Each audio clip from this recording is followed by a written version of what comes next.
Avant de commencer cette vidéo, je crois qu'il est très important de vous rappeler que ce dimanche de cette même semaine, il y a sur la chaîne une vidéo qui va sortir qui me tient particulièrement à cœur, dans laquelle j'ai mis beaucoup de temps et d'énergie, et j'espère sincèrement que vous serez au rendez-vous dimanche.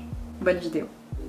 Hello, j'espère que vous allez bien. Je suis encore une fois très contente de vous retrouver dans cette vidéo puisque aujourd'hui, et ça c'est top, vous avez encore une fois participé à la création de celle-ci, donc je suis hyper contente. Comme d'habitude, tous les sondages, si jamais vous voulez y participer, ils se trouvent sur Instagram, donc n'hésitez pas à me rejoindre de façon assez régulière, une à plusieurs fois par mois. Je vais vous demander votre avis de telle sorte à vous faire participer aux vidéos. Voilà. Vous pouvez d'ailleurs retrouver une des dernières vidéos où vous avez pu participer sur le fait d'abandonner ses lectures. Et aujourd'hui, on ne va pas parler d'abandonner ses lectures, mais d'annoter ses lectures, ses livres. Vous avez compris. Alors hier en story, j'ai partagé, il me semble, 3 sondages et une story avec la possibilité de répondre à une boîte à questions pour que vous puissiez être un petit peu plus libre de me répondre un peu plus en détail. J'ai reçu pas mal de DM aussi parce qu'il n'y avait pas assez de place pour les boîtes à questions. Ça m'a fait trop plaisir de voir le nombre de participations, merci infiniment. À chaque fois ça me touche beaucoup, d'autant plus quand ça touche à des sujets comme ça auxquels je suis relativement sensible. Aujourd'hui, vous l'avez bien compris, on va parler du fait d'annoter ses livres puisque je trouve que c'est un sujet dont il faut qu'on parle. Du moins, je vois pas mal de personnes en parler, généralement de façon assez négative, et je me suis dit que ça pouvait être cool, comme la dernière fois, de vous demander directement ce que vous en pensez et comment vous vous placez là-dessus en fait. Comme l'autre vidéo, ce qu'on va faire, c'est que je vais m'appuyer directement sur les petits sondages qui sont ici et on va parler. Voilà, comme l'autre fois, ça vous a plu en plus, moi ça m'a fait trop plaisir de tourner de cette façon, donc là on va faire pareil, on va juste discuter, rebondir sur les résultats des sondages, sur les questions et voir où ça va nous mener. Voilà. Encore une fois. Donc la première question que je vous ai posée avec la possibilité de 3 réponses, c'était est-ce que tu annotes tes livres? Oui toujours, parfois, non, jamais, sacrilège. C'est évidemment la première question que je me devais de poser pour pouvoir lancer le sujet. Et là, je suis vraiment contente de voir à quel point les résultats sont quand même vachement différents. À 15% on a oui toujours, à 46% on a parfois et à 39% on a jamais. On va pouvoir rebondir dessus. Alors, c'est vrai que ça c'était une question que je voulais vous poser puisque pendant longtemps, j'étais une personne qui n'annotait jamais ses livres. Mais quand je vous dis jamais, c'est jamais. Pour moi, annoter un livre, c'était l'abîmer. Mais ça, on y reviendra un peu après. Et donc c'est vrai que j'avais ce besoin déjà de vous poser cette question. Et au fil du temps, je me suis rendu compte finalement que je prenais de plus en plus de plaisir et surtout je ressentais le besoin d'annoter mes livres. Mais c'est vrai que je trouve ça dingue de voir à quel point il y a une différence entre oui toujours et non jamais. Le parfois il tranche un peu. Ça voilà, cette première question on va la passer assez rapidement parce que c'était vraiment pour poser le décor. Et là on va passer directement à la deuxième story. Comment vous dire que j'ai eu beaucoup de réponses, donc on va pouvoir un petit peu plus discuter. Donc la deuxième story avec la fameuse boîte à questions, c'était pourquoi tu annotes ou pas d'ailleurs tes livres. Quelles sont les raisons pour lesquelles tu vas annoter tes livres ou tu ne vas pas les annoter? J'ai eu, comme je vous l'ai dit, pas mal de DM, du coup, donc on va essayer de les traiter, enfin de les inclure directement dans ce dont on va parler, mais j'ai eu pas mal de réponses et ça c'est trop chouette, merci infiniment. On va essayer de faire plus ou moins dans l'ordre, on va essayer de piocher un petit peu, je vais malheureusement pas forcément pouvoir répondre à tout le monde, mais on va essayer de faire quelque chose d'assez global. Là où il y a eu pas mal de choses qui sont revenues, et c'est vrai que je trouve ça aussi important de le relever, c'est qu'il y a la majorité des gens qui m'ont répondu, qui mentionnent le fait que pour eux, littéralement, annoter leur livre, c'est pour toujours mettre en avant un certain passage ou certaines citations. C'est un peu la globalité, c'est ça qui va revenir. Mais en même temps, il y en a où ça va un petit peu différer. Par exemple, j'ai Audrey, dont je vous mets d'ailleurs la chaîne YouTube en recommandation, qui m'a dit, et ça a fait beaucoup écho, j'aime annoter les livres pour les offrir à quelqu'un. Et là, ça va me permettre d'aborder un sujet d'ailleurs que ma meilleure amie a elle-même mentionné puisqu'elle a écrit pour te les partager principalement, c'est grâce à toi que j'ai commencé à faire ça. Donc je vais pouvoir rebondir dessus. Comme je vous l'ai expliqué, avant je n'annotais pas mes livres.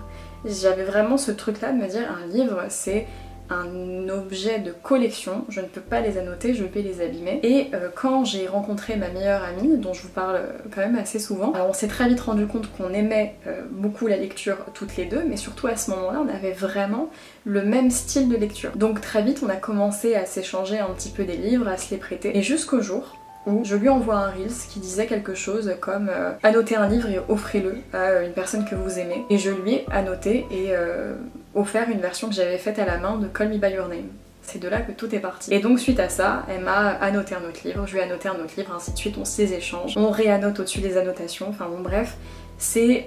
Comme elle l'a dit, c'est littéralement comme ça moi aussi que j'ai commencé, donc je trouvais ça chouette aussi que quelqu'un d'autre le relève. J'avoue que j'y suis très sensible et que je comprends pleinement puisque c'est la raison pour laquelle moi j'ai réussi et j'ai pu m'y mettre, même si c'est pas un objectif. Effectivement, je vais faire attention aux mots que j'utilise. Là, c'est parce que je parle de mon expérience aussi. Ensuite, qu'est-ce qui va revenir le plus souvent? On a beaucoup pour pouvoir relire des passages que j'ai aimés ou pour retenir certaines phrases. Ça, j'ai envie de dire, c'est un peu la base du moins ce qui revient le plus. Ensuite on a gardé des citations ou analysé le livre, des passages qui m'impactent, dans lesquels je me retrouve, ou quand je lis un livre complexe, ouais, par exemple Zola, je comprends. Ensuite il y a Clem qui me dit, pareil je vous mets la petite chaîne qu'elle a, j'annote surtout les essais pour pouvoir retrouver les passages intéressants sans les relire. Ça pareil, je comprends totalement, d'autant plus, je sais qu'elle fait des vidéos, donc d'autant plus quand on sort du contenu, c'est vrai qu'il y a des livres comme ça dont on va parler et finalement je suis la première aussi à le faire, où on va mettre des post-it et se dire ok ça je vais rebondir dessus sans avoir à chaque fois à retourner dedans complètement. J'ai mis jamais à la story d'avant, mais en fait si ça m'est arrivé pour des livres de développement personnel, revenir facilement aux passages qui m'ont touché ou qui peuvent m'apporter quelque chose. Ça c'est très intéressant et je me rends compte que dans mes sondages, encore une fois on évolue en faisant les choses, j'aurais pu justement demander aussi, donc peut-être dans une future vidéo, mais j'aurais également pu demander quel genre de livre, s'il y a un genre spécifique, vous annotez. Parce que je sais que là, au vu de ce que me dit la personne, il y a certaines personnes où ça va être des livres de développement personnel. Il y en a, ça va être... Mais par contre, ils vont pas toucher aux fictions. Il y en a, ça va être simplement des classiques. Donc je trouve ça aussi intéressant. J'aurais dû poser la question. Je note. J'annote pour mes études de lettres ou lorsque le livre touche personnellement. Donc pareil, on y revient pour regarder un passage. Je crois que je vois trop les livres comme des objets aussi de déco. Alors c'est un peu la même chose que si j'écrivais sur un tableau, tu vois. Ça me fait mal au cœur. Je comprends. Je comprends pleinement. Et c'est vrai que là j'ai un exemple sur lequel aussi je peux rebondir, c'est que j'ai cette tendance à prôner un peu le fait d'annoter ces livres. Je ne vais pas nier, hein, j'ai même d'ailleurs fait un Reels la semaine dernière je crois, où justement je fais un peu l'éloge des livres d'occasion où il y a déjà des annotations. Par contre, au-delà de ça, il y a des livres dans lesquels je me sens incapable de faire une trace. Parce que effectivement je les achète pour des objets un petit peu de décoration au-delà de les lire. Là je pense notamment à la saga de Anne dans les belles éditions là, de Monsieur Toussaint. Je vous avouerai que ça, je n'y touche pas. Je prends en photo les pages quand il y a des petites citations, mais au-delà de ça, non, je ne les annoterai pas. Donc je comprends ça. Ensuite j'ai quelqu'un qui me dit pour moi ça les abîme. Donc ça on va revenir dessus parce qu'il y en a des choses à dire et je suis contente d'avoir des points de vue différents. J'annote les livres que je fais étudier en cours, ça aussi de la part je pense d'une professeure, donc très intéressant, pour marquer les citations que j'ai bien aimées. Et après j'ai mon amoureux, coucou je t'aime, qui me dit j'ai la sensation que ça couperait mes lectures de devoir le faire. Et ça, bon je vais revenir dessus, mais je trouve ça très intéressant d'avoir aussi son point de vue, parce que je pense que vous l'avez compris, on est ensemble, et donc moi il me voit annoter mes livres, il me voit lire énormément. Je trouve ça trop chouette d'avoir aussi son point de vue à lui, puisque c'est un lecteur, mais un lecteur différent. On va pas lire forcément à la même fréquence, on va pas forcément lire parfois les mêmes livres, les mêmes genres. Là je commence un peu à m'ouvrir aux livres qu'il lit, mais c'est vrai que jusque là je n'étais pas forcément sensible, et inversement. Donc là il a aussi un point de vue différent sur la notation, et je comprends totalement ce qu'il veut dire en fait, puisque et je ne peux pas nier le fait que quand je vais lire un livre, et c'est ce que je suis en train de faire sur un des livres dont je pourrais vous parler d'ici quelques semaines, je vais annoter, effectivement ça me coupe dans ma lecture, et il y a des fois, j'avoue, j'ai la flemme. Mais est-ce que ça vient pas également du fait que, même si je pense pas que lui il sous-entendait ça, moi je sais que dans mon cas, et encore une fois je rebondis parce que c'est le but de la vidéo d'avoir vos témoignages et ensuite de rebondir dessus avec le mien, je sais que dans mon cas pendant longtemps je n'annotais pas aussi malgré le fait que j'en ressentais l'envie, puisque je me disais ça va pas être beau, ou tout est parfait donc on n'ose pas faire quelque chose parce qu'on se dit mais de toute façon moi ce sera pas parfait, je vais surligner ça va pas être droit, je vais annoter ça va pas être bien écrit, ça va baver, ça va machin, et ça je sais que pendant longtemps c'est un autre sujet hein, mais je m'empêchais d'annoter parce que je me disais ce sera pas bien. Mais qui a dit que les annotations devaient être bien? Enfin voilà, ça c'est un autre sujet, on y reviendra peut-être, mais du coup trop contente d'avoir eu son point de vue. Il partage littéralement ma vie, donc c'est trop amusant de voir qu'on a des points de vue différents sur ça. Donc ensuite on va passer à la troisième story. Troisième, là pareil c'est un sondage donc ça va aller un petit peu plus rapidement. Et la question c'était, tu trouves que ça aide à mieux retenir ou comprendre un livre? Et donc il y avait pareil 3 possibilités contrairement à avant où je n'en mettais que 2. Oui, pas spécialement du tout. Alors oui c'est à 48%, pas spécialement à 39% et à 12% du tout. Et ça pareil, je trouve ça intéressant. Parce que je me demandais aussi, est-ce que les gens ont tendance à annoter pour pouvoir retenir? Est-ce que ça les aide finalement à mieux retenir, à mieux comprendre? Ou est-ce que c'est vraiment juste « Oh, j'ai aimé ça, on passe à autre chose » ou est-ce qu'il y a vraiment ce désir et ce besoin de mieux comprendre, donc de passer du temps sur un même passage? Pour le coup, si j'avais dû voter, je pense que j'aurais mis du tout. Parce que je crois que je fais partie de ce groupe de personnes qui annotent ces livres uniquement parce qu'il y a des beaux passages ou que je dois en parler dans les vidéos. Par contre, je n'ai absolument pas de souvenir d'un moment où j'ai annoté un livre pour mieux le comprendre. Voilà. J'ai fait tout un speech pour vous dire ça, bah écoutez, on va passer à la dernière question.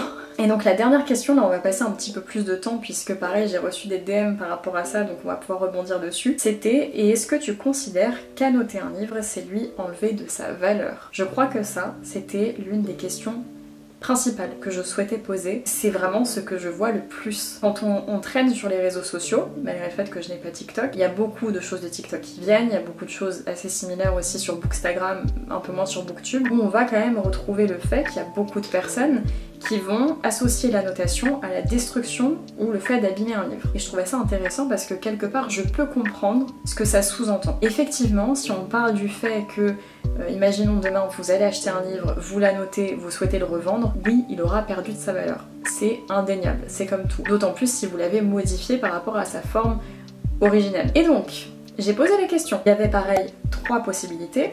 Oui, ça le dénature. Non, ça l'enrichit. Et après j'ai proposé une autre, parce que je me suis dit finalement, il y a des gens qui veulent peut-être ne pas forcément se prononcer ou qui ne savent pas forcément là où ils veulent se mettre. À 2%, oui ça le dénature, à 59%, non ça l'enrichit, et à 39%, neutre. Je vais vous donner mon avis là-dessus. Encore une fois, on rebondit, vous commencez à comprendre le principe. Si je dois me positionner là-dessus et me poser la question de ce que j'aurais répondu à mes propres sondages, et là si je dois répondre à ce sondage, je pense que sans aucun doute même, j'étais en train de réfléchir alors que j'ai la réponse, j'aurais sans aucun doute appuyé sur non, ça l'enrichit, puisque pour moi un livre à annoter, et je vais revenir là-dessus, c'est un livre à qui on va donner la possibilité d'avoir une vie différente de celle qu'il avait jusqu'à présent. Je m'explique, c'est très flou. Un auteur qui va écrire un livre, il va l'écrire par rapport à lui-même quelque part, donc par rapport à sa perception des choses, à sa vision des choses, mais quand un lecteur va prendre le livre, qu'on le veuille ou non, il va l'interpréter par rapport à sa propre expérience, par rapport